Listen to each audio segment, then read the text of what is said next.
Welcome to this tutorial. Today, I'll show you how to install Microsoft Store on Windows 11. This is quick and easy, so let's get started.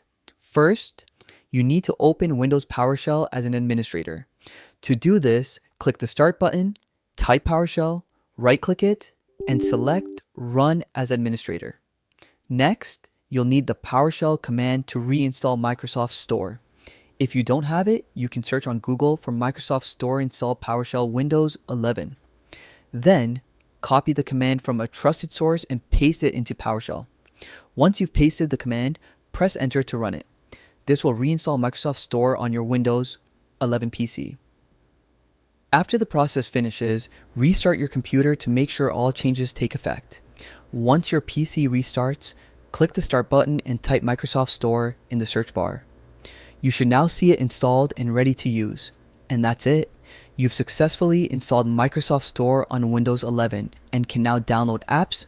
If this video helped you, please like, comment, and subscribe for more tutorials.